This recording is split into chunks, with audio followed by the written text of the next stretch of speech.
श्री कृष्ण गोविंद हरि मुरारी, हे नाथ नारायण वासुदेव। श्री कृष्ण गोविंद हरि मुरारी, हे नाथ नारायण वासुदेव। ओम नमो भगवते वासुदेवाय। ओम नमो भगवते वासुदेवाय। कृष्णाय वासुदेवाय हरये परमात्मने प्रणतक्लेशनाशाय गोविन्दाय नमो नमः। सच्चिदानन्दरूपाय विश्वोत्पत्त्यादिहेतवे तापत्रयविनाशाय श्रीकृष्णाय वयं नमः। श्रीकृष्णाय वयं नमः। सच्चित आनंद स्वरूप परमात्मा जो सृष्टि के उत्पत्ति, पालन और श्रृंगार करता है तथा जीवों के आध्यात्मिक, आधिदैविक, आदि भौतिक तापों को नष्ट करने वाले हैं, अर्थात जीवों के मानसिक, शारीरिक और भौतिक दुखों को दूर करने वाले हैं, उन श्री कृष्ण भगवान को हम नमस्कार करते हैं।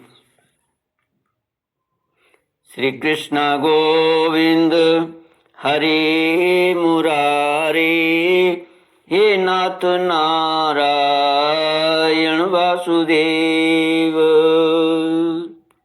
श्रीमद् भागवत 10वां स्कंध 89तमोऽध्याय 89वां अध्याय श्लोक 47 से।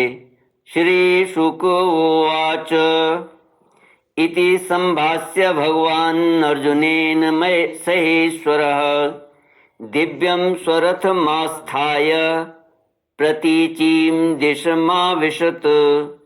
सप्तद्वीपान् सप्तसिन्धून् सप्तगिरिनथ लोकालोकं तथातीत्य विवेश सुमहत्तमः। श्री सुखदेव जी महाराज कहते हैं, परीक्षित, इस प्रकार सर्वशक्तिमान भगवान श्री कृष्ण समझा बुझाकर अर्जुन के साथ अपने दिव्य रथ पर सवार हुए और पश्चिम दिशा को प्रस्थान किया। उन्होंने 7 पर्वतों वाले 7 द्वीप, 7 समुद्र और लोकालोक पर्वत को लांघकर घोर अंधकार में प्रवेश किया। परीक्षित, वह अंधकार इतना घोर था कि उसमें शैब्य, सुग्रीव, मेघपुष्प और बलाहक नाम के 4 घोड़े अपना मार्ग भूलकर इधर उधर भटकने लगे। उन्हें कुछ सूझता ही न था। योगेश्वरों के भी परमेश्वर भगवान श्री कृष्ण ने घोड़ों की यह दशा देखकर अपने सहस्र सूर्यों के समान तेजस्वी चक्र को आगे चलने की आज्ञा दी। सुदर्शन चक्र अपने ज्योतिर्मय तेज से स्वयं भगवान के द्वारा उत्पन्न उस घने एवं महान अंधकार को चीरता हुआ मन के समान तीव्र गति से आगे आगे चला। उस समय वह ऐसा जान पड़ता था मानो भगवान राम का बाण धनुष से छूटकर राक्षसों की सेना में प्रवेश कर रहा हो। इस प्रकार सुदर्शन चक्र के द्वारा बतलाए हुए मार्ग से चलकर रथ अंधकार की अंतिम सीमा पर पहुंचा।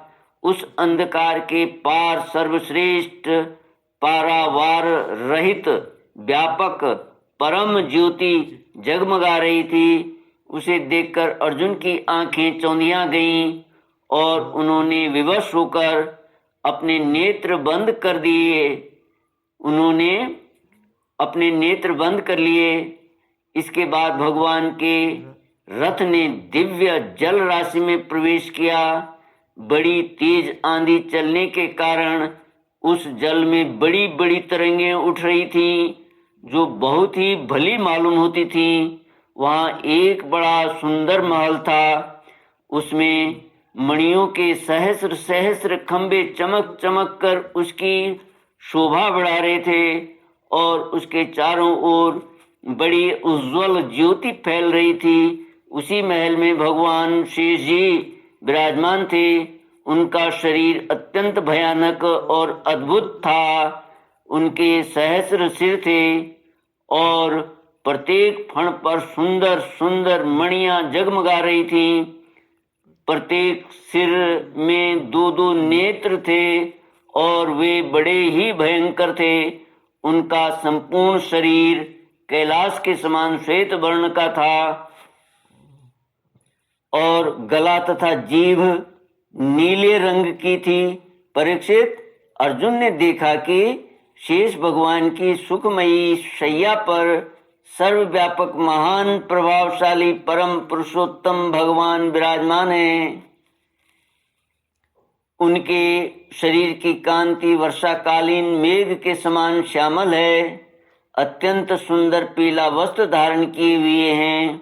मुख पर प्रसन्नता खेल रही है और बड़े बड़े नेत्र बहुत ही सुहावने लगते हैं।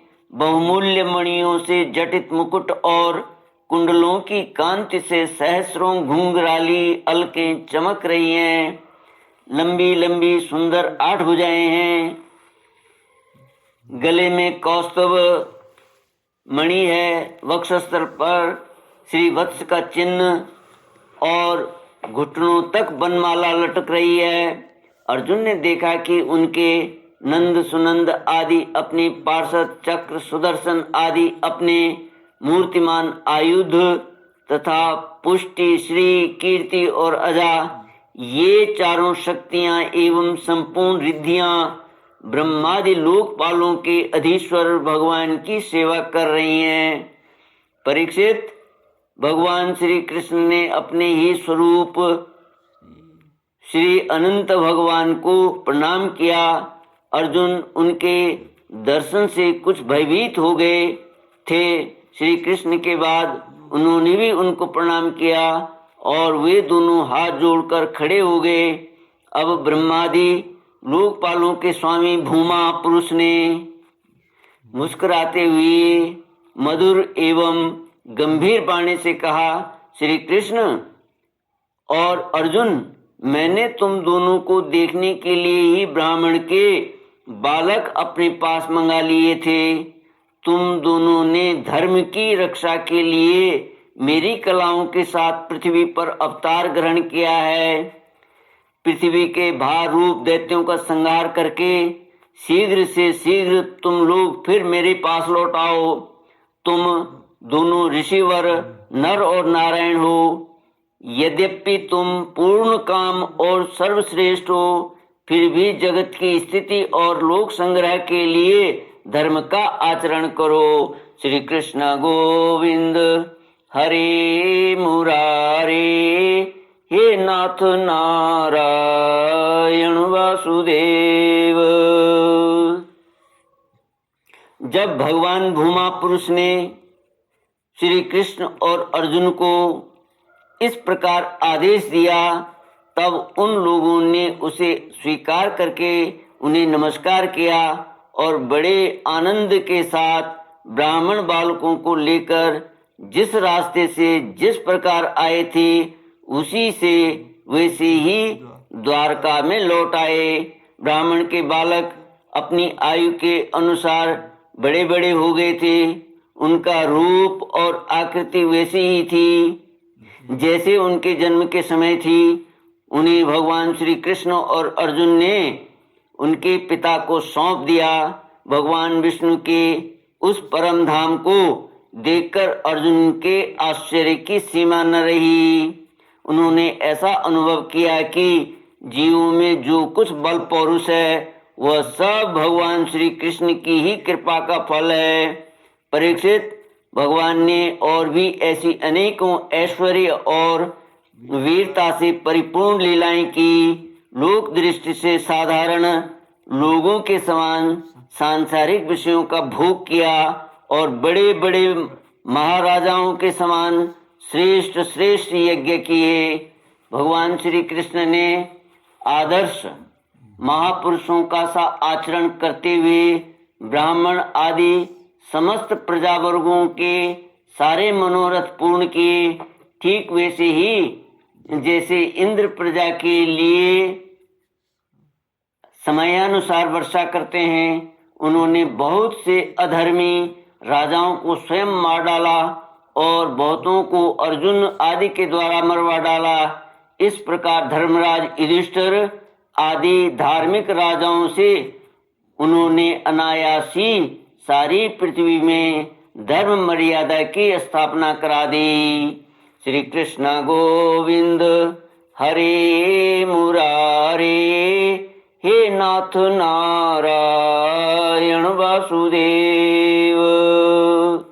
इति श्रीमद्भागवते महापुराणे पारमहंस्यां संहितायां दशमस्कन्धे उत्तरार्धे द्विजकुमारानयनं नाम 89तमोऽध्यायः।